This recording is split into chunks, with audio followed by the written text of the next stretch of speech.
বাংলাভাষী হওয়ার অপরাধে ভিন রাজ্যে শুধু মুসলিমদের আক্রান্ত হতে হচ্ছে, এই ধারণা ভ্রান্ত।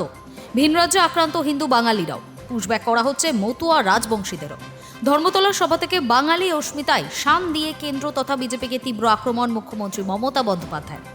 ধর্মতলার মঞ্চ থেকেই তার হুঙ্কার, খেলা হবে। তিনি আরও বলেন, মোদিজিকে বলছি, সতর্ক করে গেলাম, মারবও না কাটবও না, তোমাদের মতো নয়। আমরা তোমাদের ভাষায় কথা বলি না, কিন্তু অত্যাচার যদি বন্ধ না হয় আমরা কিভাবে থামাতে হয় তাও জানি, মানুষ সেটাই করে দেবে। স্রেফ বাংলা বলার অপরাধে দেশের বিভিন্ন প্রান্তে হেনস্থার শিকার হতে হচ্ছে বাংলাভাষীদের। কোথাও ধরপাকড়, কোথাও বাংলাদেশি বলেই দাগিয়ে দেওয়া, কোথাও কর্মক্ষেত্রে হেনস্থা। অন্তত রাজ্যের শাসক দল তৃণমূল কংগ্রেসের এমনটাই অভিযোগ। বিজেপির কোনো কোনো মহল থেকে প্রচার করা হচ্ছে, ভিন রাজ্যে যারা আক্রান্ত হচ্ছেন বলে অভিযোগ তারা রোহিঙ্গা মুসলমান। হিন্দু বাঙালিরা ভিন রাজ্যে নিরাপদ এবং সুরক্ষিত। কিন্তু ধর্মতলার সভা থেকে সেই ভুল ভাঙিয়ে দিলেন মমতা। তৃণমূল নেত্রী স্পষ্ট জানিয়ে দিলেন, শুধু মুসলিমদের নয়, বাংলা কথা বলার অপরাধে পুশব্যাক করা হচ্ছে হিন্দুদেরও। তৃণমূল উদাহরণ হিসেবে বলছে, সম্প্রতি শান্তনু ঠাকুর এবং সুকান্ত মজুমদারদের সই সম্বলিত নথি নিয়েও দিল্লিতে মতুয়াদের অত্যাচারিত হতে হয়েছে, তাদের বাংলাদেশি বলে ডেকে দেওয়া হয়েছে। ধর্মতলার সভায় মমতা বললেন, ওরা বলেছে বাংলায় কথা বললেই অ্যারেস্ট করুন।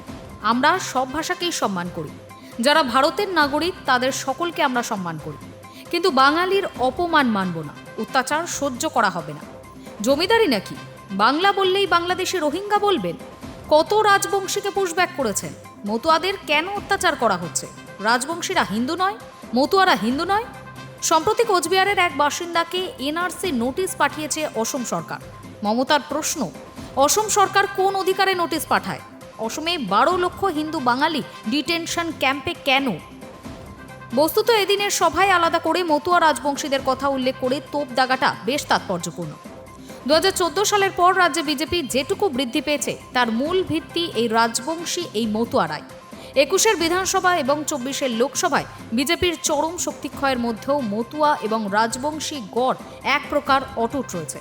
কিন্তু বুধবারের সভায় মমতা বুঝিয়ে দিতে চাইলেন, বিজেপি ক্ষমতায় এলে রাজবংশী এবং মতুয়ারাও নিরাপদে থাকতে পারবেন না।